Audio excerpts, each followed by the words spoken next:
Hello, and welcome to the Power of Email Communication and Student Success, Nurturing a Culture of Care. I'm Laurel Hodery, Academic Advisor on the Weekend Advising Team, and I've been here at UAGC for a little over 3 years, and I'm super excited to be here with you today.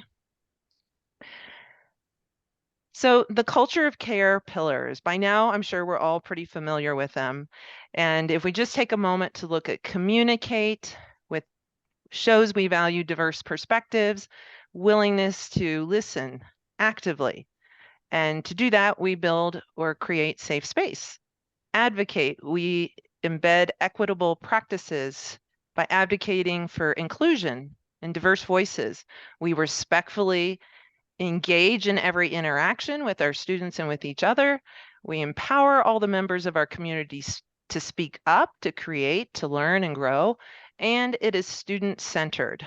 What's super exciting to me and interesting to me about this model, coming from a background of owning a yoga studio for 18 years and watching people go through the transformational process, is that this model echoes positive psychology, somatic movements theory, and it reflects the spirit of the work of Brene Brown, the social scientist who has studied shame and is best known for her TED Talk, The Power of Vulnerability. All of those things, I believe, are embodied in this culture of care model.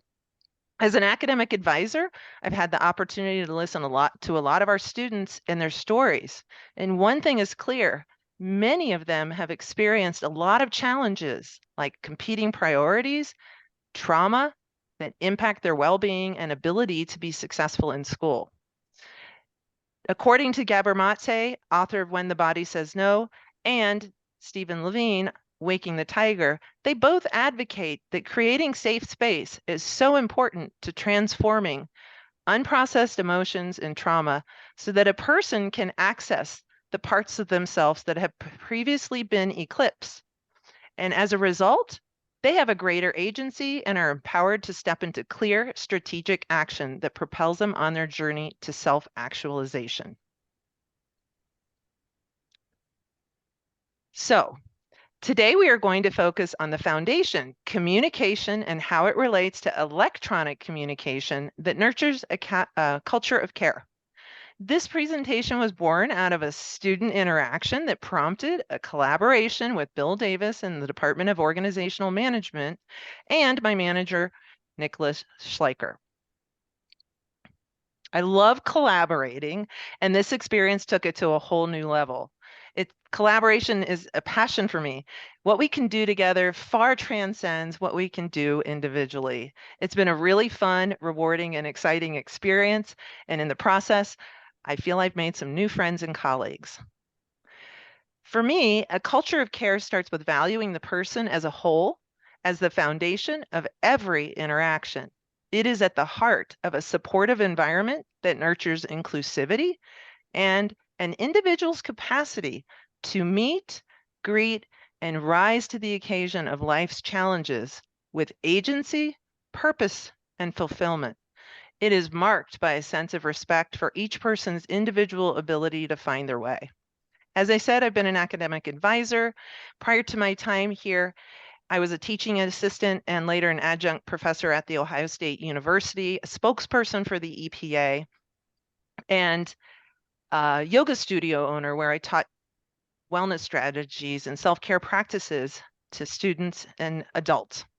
I have an MS in environmental studies and over 15 years of experience in customer service.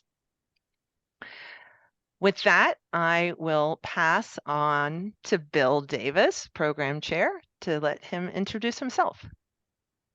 Laura, thank you. And it's such an honor and a pleasure to be here with you and Nick today. And I have to tell you, throughout this whole collaboration, I have just loved the passion that you have for this topic. And I just want to say thank you to both of you and all the advising team for all the great work that you do and how you support all our faculty in both of our colleges. So kudos to all of you and your entire team. And it's an honor to be sitting here with you and presenting. So what I just like to do real quick is just tell everyone here that I'm the program chair in the organizational operations management analysis in the Forbes School of Business and Technology. here at the University of Arizona Global Campus. And I have extensive experience in business and in education. I spent 3 decades of experience working in the highly competitive beverage industry, primarily with the PepsiCo system. And I've had frontline, middle management, executive level positions. And I transitioned that successful career into higher education, where I now have, oh my goodness, 19 years. I love furthering student success. I like seeing the outcomes that we all generate. I work in the direction of our vision to empower, enrich, support, and graduate students. So that's my passion. To me, a culture of care, it promotes employee and student-centered well-being, and it promotes satisfaction. It increases effectiveness and results. Because you mentioned earlier positive psychology. I like to look at the whole positive side of this, and the things that we do are just, they fuel me. And it fosters a supportive and inclusive environment where people feel valued and respected and supported in their personal and professional lives. So that's a little bit about me. I'm going to turn it over to my colleague, Nick here. Nick, you've got the floor. All right, sounds good. Thank you, Laurel and Bill. I appreciate you guys joining today, and glad that we could all come together, a kind of an interdepartmental collaboration here. It's really powerful, and certainly in the spirit of the culture of care here at UAGC. And I think that is critical to our mission today, but our mission every day. All the hard work we put in from whatever angle we're attacking it at, we're here for our students and setting them up to succeed. So I'm glad that we're here and that we have this honor and opportunity. And thank you to the Culture of Care Summit and organizers for putting this together. So we appreciate this opportunity to speak today and present. I'm a student advising manager here at UAGC in student services, supporting our students, setting them up to succeed, working alongside Laurel to do that in her role as an academic advisor. Before here, I have always been around academics, so I've had about 13 years of experience surrounding education in the industry as a teacher, an academic coordinator, an academic advisor, and now a student advising manager. Supporting students every day, finding out ways that we can implement the culture of care. And that's a really critical and it's really a tough but important aspect of what we do. And so keeping that front and center in my mind, but also in my team's mind is really important. The team that I support is kind of a unique team. We are both academics and academic operations team. So a blended team, we get a unique perspective within student services, but we're all here for the same purpose, which is supporting students, and that goes for our faculty teammates in those departments as well. For me, one of the aspects that I guess is critical to the culture of care and what we do is trying to support and engage and encourage and nurture the social systems within the university and within student services in our department. It's really important that they talk about it takes a village, and it does, and that's what we are. We are that village to our students. It's important that we have these social systems, particularly in these online universities. And so I think that's something that I'll talk about a little bit later in the presentation in more depth. But I do think that the social systems have a dramatic impact. If we have a strong social system and support network driven by the culture of care, woven within this learning community, then I believe that sets our students to have these positive relationships that encourage authentic human connection and lead students to improved academic results. So excited to be here and excited for the opportunity and looking forward to continuing the presentation. Thanks, Nick. So next slide. So what are we going to talk about today? I want to introduce you to or remind you of Maslow's hierarchy of needs. We're going to speak to relational literacy theory, something that Bill Davis pointed me towards, which can help us understand verbal communication in person, live, versus electronic communication a little bit better.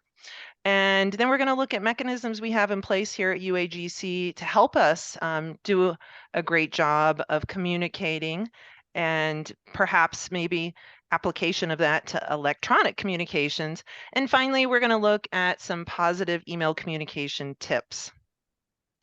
So what does Maslow's hierarchy of needs have to do with the culture of care?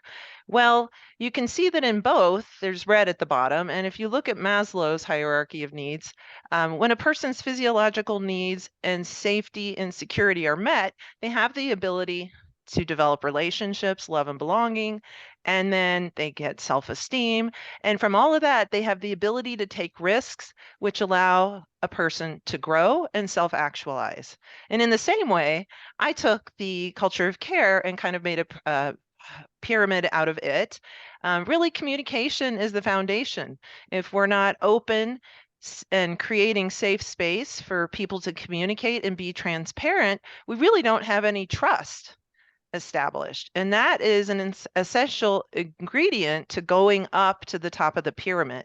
In the educational environment, the top of the pyramid, whether it's student-centered or you're looking at Maslow's hierarchy, self-actualization, essentially we're talking about the student achieving their goal of earning their degree. So if electronic communication is the primary method that we interact with each other and with our students, save for an orientation or a live learning or a telephone call with enrollment or advising, how are we nurturing a culture of care with those electronic communications? And if we're not successfully doing it in every communication, how can we improve upon that? Enter relational literacy theory.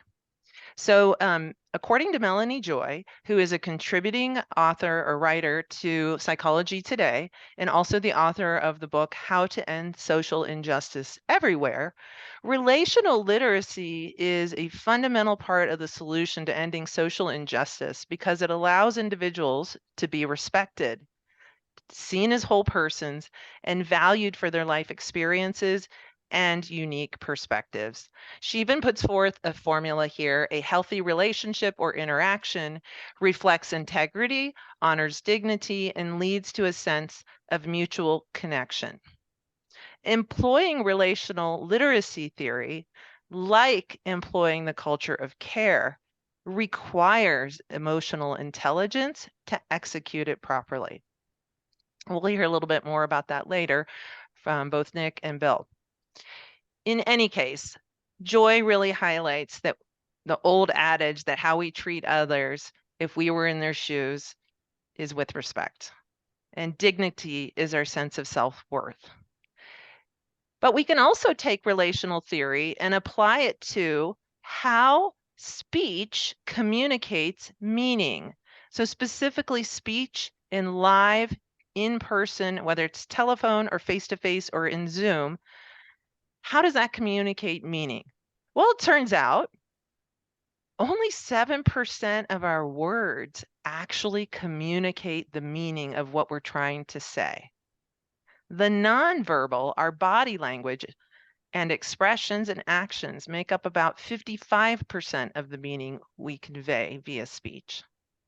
And paraverbal, how we say what we say, our tone, pitch, inflection, and pacing make up about 38% of the meaning we convey when speaking. To illustrate, a sentence can convey entirely different meanings depending on the emphasis on the words and the tone of voice. Let's just take this example. I didn't say you were stupid, but that could be said, I didn't say you were stupid, or I didn't say you were stupid. And I bet you could come up with a lot more examples of how tone and intonation change the meaning of our words. You get the idea.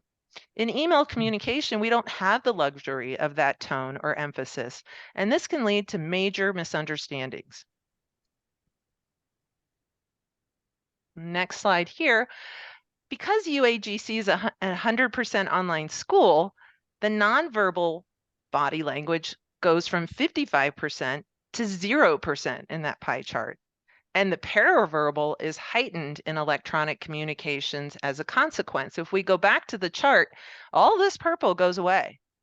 And this pie chart just becomes verbal, red, and paraverbal, green. That means we have to be really conscientious of what tone we're conveying in our emails and sort of the hidden meaning of our words. This means we need to take care in crafting our emails. And I'm willing to bet that every one of us has received a negative email at some point in time or other, whether it was at work or personally. And so that really highlights the prevalence of the problem with these paraverbals. Let's take a look at a negative email. Now, I want to say straight out of the gate, this is a totally made up email by Professor somebody and Pat student. And you can see in the very beginning here, we can see in the first paragraph or in the greeting, the student isn't even addressed by their name. The first paragraph in yellow talks about the student being negative, defensive, and blaming, and has some accusations. The second and third paragraph here, some judgments about it being rushed work and, kind of a top-down, you need to do this, you need to do that, not a very collaborative way. And then the last paragraph talks about the importance about respectful email communication, but it doesn't actually model it. What happens when we receive negative email communications? What are the implications? Well, it's very well established that most people have experienced rude emails, and they actually have a bigger impact than on the, you know how we get ghosted sometimes and you don't get an email back? That has a much less significant impact on mental health. But and Scientific America reported, and this is back in 2009, by the way, so the numbers have probably gone up. 90% of professionals surveyed said they had experienced negative emails.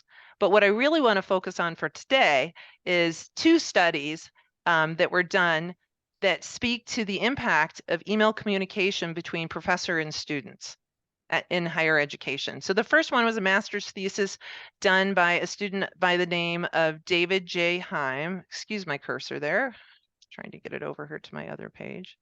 And he was at Missouri State University, and this was published in May of 23. And the study examined the influence of a college instructor's email communication on academic self-efficacy, resilience, motivation, and student success. And the researchers found a positive correlation between positive email communication between the professor and the student and academic self-efficacy and student success.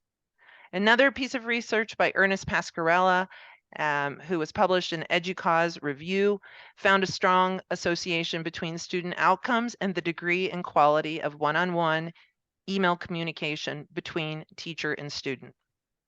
So if we go back to that other email and we just take a look at it and say, what if we rewrote it through a positive tone? First, it starts by addressing the student by name. And in the first paragraph, it demonstrates emotional intelligence and empathy by appreciating the student's feelings and experience. The second and third paragraphs here, which I did not highlight, establish a supportive tone with specific suggestions on how to improve the student's work. The fourth paragraph utilizes a tone of collaboration here. It says, I appreciate your background and realize, etc., and so on. And that paragraph really sets a tone of collaboration that benefits the student's success. And unlike the negative email, it is a collaborative solution to helping the student improve their work quality and therefore their grade.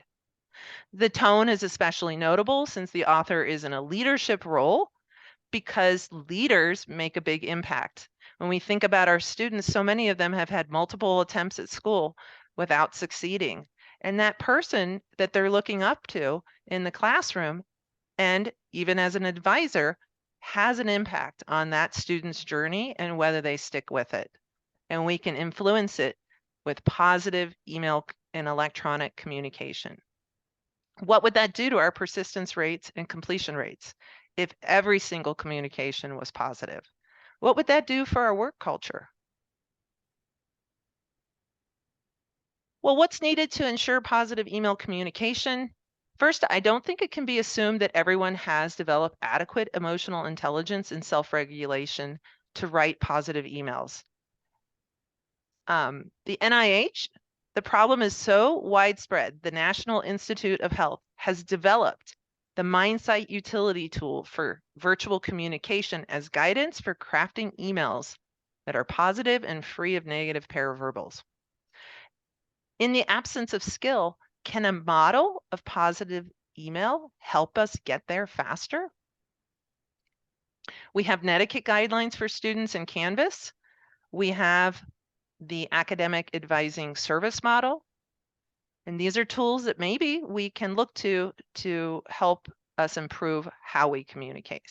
I do want to point out that was interesting. A quick Google search shows that many other universities have netiquette guidelines, but they also sometimes even provide email templates for the student to literally copy and paste for students who have missed or are struggling with a class or an assignment. That specifically comes from Villanova University. So at this point in time, I want to turn it over to my manager, Nicholas Schleicher, who's going to speak with you about the UAGC Academic Advising Service Model, which is not only applied to advisor-student communications over the phone, but also to our email correspondence with one another. Nick? Thank you, Laurel. Really interesting information, right? I mean, a lot of interesting research, but it's valuable to bring it all together and to talk about it. And I think something that we take for granted sometimes is communication because we do it every day. But there's a variety of forms that takes. And I think that we're in a unique situation being in an online setting, as Laurel spoke to towards the beginning of this process, because communication is different. It's different when we're seeing each other through screens, where we're separated by phones. Any technology that gets in the way of a human to human interaction can remove some of the humanity that we experience. And it can make it more challenging, as Laurel spoke to as well earlier, to read tone, intonation, and like maybe understanding in the end. And so we need to find a mechanism, we need to find a model, perhaps we could think of it as a vehicle to drive how we support. And that vehicle that we use in student services, both Laurel and I, is the service model. And so you can see the service model on your screen. The service model we find when we methodically work through that service model and interactions with students, not only are we better supporting the students in that moment with that interaction, but we're also adding value and showing that we add value to the connection with that individual in that moment. And when they see the value that we add, when they see the value that faculty may add in their conversations with students, in their question and answer emails with students, even if it was a phone call, perhaps a phone call, email, we even do in student services live chat and text message services to support students. When we're approaching these, we want to approach them with intention and with a strategy to make sure that we are holistically supporting that student, but also that they're seeing the value that we bring to that to the table that will make them more likely to, in our eyes, reach out to us, and more likely to answer our phone calls, more likely to respond in a timely manner to our emails, so that we can deliver the service where they're at. So it's about value add in the moment, in that interaction, in that inquiry, but it's also to improve the culture and to build the connection. And so in order to do that, with all this technology that we use these days, which is great and important to deliver this open access university and quality education to students where they're at, we also need to do that through intelligence, EQ, and the service model really does help and has helped us for the past several years deliver better results for our students and drive culture of care. So the four aspects here are engagement, discovery, advisement, and commitment. And then, of course, we have an aspect, of compliance, of course. So in terms of engagement, this is how we connect. I always think of this aspect as the most human of elements here, because we don't want to just end up, for us, we talk about not wanting to feel like customer service. How many times have you called a 1-800 number, spoken to someone, and you get a very transactional conversation? Question, answer, and they follow policy, and that's it. There's no human interaction, there's no care in that conversation. When you call your bank, I never have walked away from a conversation feeling they truly care about me as a human and my success in, I guess, my finances in that situation. But we don't want to deliver a transactional conversation. We want to make sure that we're connecting human to human and understanding that everything that we do is impacting, hopefully in a positive manner, another human. And that is powerful. That is what we call a get-to job. So we're very excited to do that. And it's important that we establish that connection. Not every student, when they call in, is going to be in a positive mood or have had a good day or a great week. Things may be going downhill in their class, and that's why they're reaching out. Sometimes they're upset at something they don't understand, perhaps. And it's important to take our time and make a human connection, understand the student and where they're at, and make sure that we're developing a collaborative language, we're building rapport, we're making sure we have that genuine connection and expressing empathy as appropriate to the situation before we move on to whatever the agenda of the day is. And sometimes that might be celebrating a student getting close to graduation, but recognizing the student as a human is really paramount to the beginning of every conversation and interaction. And that could be both a phone call and an email. Of course, it can also extend, and it should, to any other interaction, including our live chat and text message support and student services as well. The second part is discovery. Discovery is our question asking skills. We often talk about asking a variety of questions to make it a dynamic interaction, but it's not just to suit our agenda or even necessarily the student's agenda. It's to ensure that we're asking good questions to kind of force conversations that students sometimes aren't having with themselves, to ensure that they are having these deep thoughts and making sure that we're not flippantly making decisions that can impact their educational journey and overall persistence, which is what we're here to support. And so it's important that we tailor those to the conversation. Each conversation is going to be unique. Each student, of course, is unique. And so it's a skill that takes a lot of practice, but starts with active listening, which you can see here on the screen is one of the key points. To be able to understand and drive that conversation through questions and really partner and collaborate with students to make sure that they're included in that conversation. So we're trying to build that inclusiveness and meet students where they're at. And so asking questions can also just be to clarify, to make sure we understand what the student is seeking or asking. So very important part. The third part that we try to move to is that's when we would typically do our advisement. We are a wealth of knowledge in student services. I know our faculty members as well are. And it's important that you recognize this is third. It's one of the final steps in our service model mechanism for supporting students with the culture of care and really driving that. And it's third for a reason. It's because that's more of the informational piece of our advisement task. And that is third because we want to make sure we are connecting with the human first. So in the advisement piece, we're making sure that we're going over all the options with students, that we're talking about strategies and policies they could maybe leverage, making sure they're communicating and collaborating with their professors, perhaps email for that. And that we're, of course, giving accurate, concrete information about university policies, timeline expectations, et cetera, to make sure that they're equipped with the knowledge they need to be able to make the best decisions for them, their education, and of course, sometimes their families. The final piece of the service model that we use is commitment. Did the advisor take ownership over that interaction? We want everyone to be a part of this, part of the solution, a partner in that decision, and we can be a guide and a support in them getting there. So we want to make sure that we own every interaction and every situation, no matter how difficult it is, to the end, to make sure the student is supported holistically and in full.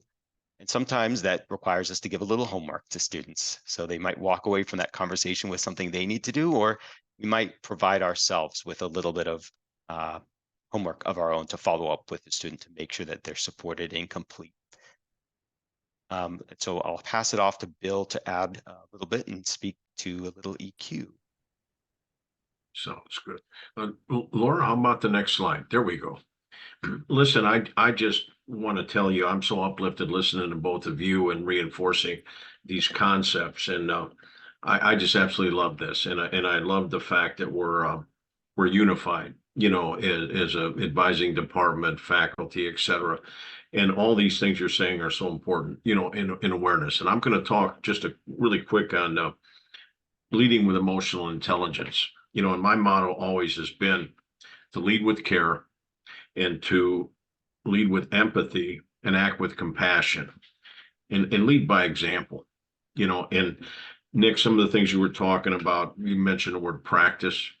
If you're going to get really good at this, you've got to practice, practice, practice, you know, and you have to be authentic and genuine. And when I see both of you speaking, I'm lifted because I know you can't talk like that unless you live it, you know, and your passion comes through, your dedication, commitment from that model comes through.